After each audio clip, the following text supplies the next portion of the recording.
पेशा कानून जो है वो झारखंड केवल नहीं मगर पूरे देश भर के जितने भी आदिवासी हैं उनके लिए एक सुरक्षा कवच के तरह है ये। और पूर्ववर्ती सरकार जो रही बीजेपी की सरकार हमेशा इन नियमों को, इन कानूनों को उलझा के रखा इस राज्य में।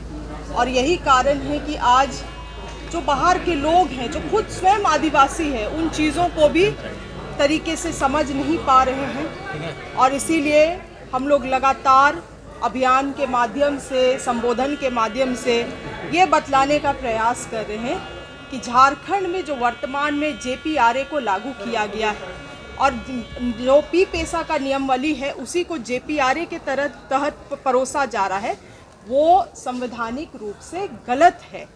और जो पी पेशा है, जो अनुसूचित इलाकों के लिए, आदिवासी क्षेत्र के लिए पी पेशा है, उस कानून को जैसा है यथावत जो कानून है उसी तरह से उसको लागू किया जाए और उसके जो प्रावधान दिए गए हैं उसी के अंतर्गत नियमावली को बनाई जाए। और क्योंकि मैं खुद स्वयं सरकार की अंग हूँ तो लगातार मैं ये जानकारी को, ये जो फैक्ट है उसको सरकार तक पहुंचाने का भी काम कर रही हूँ। तमाम आदिवासी समुदाय, हमारे भाई बहनों से मेरा यही निवेदन है कि बहुत लोग जो इसमें भटकाने की काम कर रहे हैं, इसमें भी राजनीतिक रोटी सेकने का काम कर रहे हैं। और विशेष रूप से भाजपा के लोग, क्योंकि इन्होंने ही इस कानून को उलझा के रखा है और वो आगे भी नहीं चाहते हैं कि ये कानून आदिवासियों के लिए सुलझे। इसीलिए वैसे लोग भी आज तमाम चीज़ों को फिर से उलझाने का काम कर रहे हैं। वैसे लोगों से भी हम लोगों को बचने की आवश्यकता है, इस राज्य के लोगों को। आप लोग जानते होंगे कि वहाँ के जो लोग हैं वो आके माननीय मुख्यमंत्री जी से भी मिल के गए हैं। माननीय मुख्यमंत्री जी से तमाम समिति के लोगों की वार्तालाप हुई और उन्होंने जैसा चाहा वैसे माननीय मुख्यमंत्री जी ने भी अधिकारियों को निर्देशित किया। मगर अब हम उसमें देख रहे हैं कि कुछ राजनीतिक संगठन भी घुस गए हैं, तो ये गलत है। धर्म के नाम पे राजनीति करना ये किसका पेशा है, किसका नियत है, इस चीज़ को तो जनता जानती है, मीडिया भी जानती है। तो मुझे लगता है इसमें अतिरिक्त मुझे बोलने की आवश्यकता है। राहुल गांधी ने एक बार फिर से कास्ट सेंसस की उतनी भागीदारी होनी भी चाहिए। तेलंगाना में हमारी सरकार है, हम लोगों ने इसको किया। आपने देखा कि हाल फिलहाल में इसको बिल के रूप में भी लाया गया। हमारी राज्य सरकार से भी हमारे गठबंधन में लगातार इस बात में वार्तालाप हुई है और हम लोग चीज़ों को परस्यू कर रहे हैं। निश्चित रूप से उस दिशा में भी काम की जाएगी।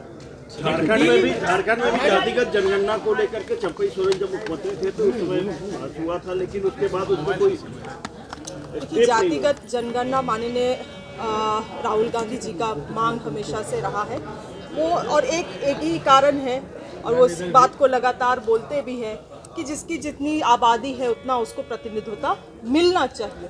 और इसी कारण से हम लोगों की भी सरकार ने निर्णय लिया है। मगर चीज़ें अभी हाल फिलहाल ही में तो सरकार का गठन हुआ है। अब 3 महीने में विपक्ष जैसा आप लोग भी चाहेंगे कि सब चीज़ हो जाए, संभव तो नहीं है। निश्चित रूप से, क्योंकि उस वक्त चंपाई सोरेन जी हमारे सरकार के हिस्सा थे, हमारे गठबंधन के हिस्सा थे। अब वो हमारे साथ नहीं है तो अब इस मुद्दे में अब वो क्या सोचते हैं उसके बारे में तो हम नहीं कह पाएंगे। मगर हमारा जो गठबंधन का सरकार का जो पहले स्टैंड था वो आज भी वही स्टैंड है। मैडम, डिलिमिटेशन पे ये चीजें क्यों नहीं स्टैंड रहता है कि जिसकी जितनी आबादी होगी उतनी हिस्सेदारी, जैसे आदिवासी सीटों को लेकर बात होती है, आरक्षण। आपको 5वीं अनुसूची के बारे में अध्ययन करना चाहिए और 5वीं अनुसूची में आप देखेंगे तो आपको समझ में आएगा कि केवल जनसंख्या ही आदिवासी के प्रतिनिधित्व का कारण नहीं है। आदिवासियों की प्रतिनिधित्व का कारण किन चीज़ों को बनाया गया है वो आप जब संविधान को पढ़ेंगे और 5वीं अनुसूची को पढ़ेंगे तो आपको जानकारी मिलेगी। Thank you.